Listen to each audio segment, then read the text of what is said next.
Ruth and Naomi, a story of loyalty and love.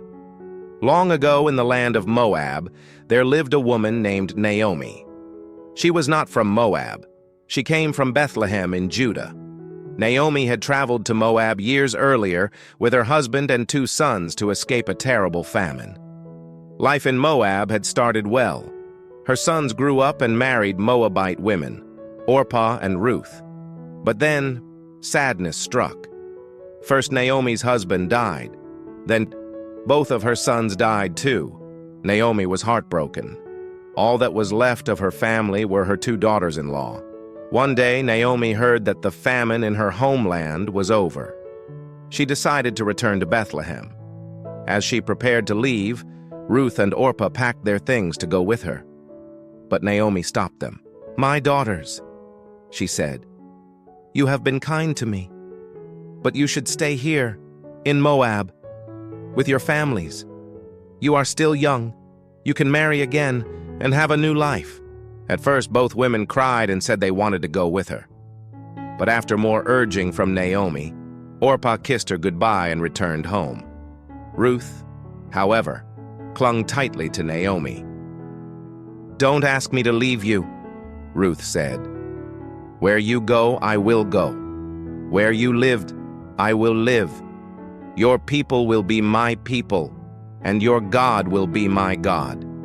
Where you die, I will die, and there I will be buried." Naomi saw how determined Ruth was and said no more. The 2 women journeyed back to Bethlehem together. When they arrived, the town buzzed with whispers. "Is that Naomi?" the people asked. But Naomi replied sadly, "Don't call me Naomi, which means pleasant. Call me Mara, which means bitter, because my life has been full of sorrow." Ruth and Naomi settled into a small home. They had no money and no way to earn a living. So Ruth offered to go into the fields and gather leftover grain during the harvest. This was allowed for the poor in Israel. Ruth ended up working in the field of a kind and wealthy man named Boaz.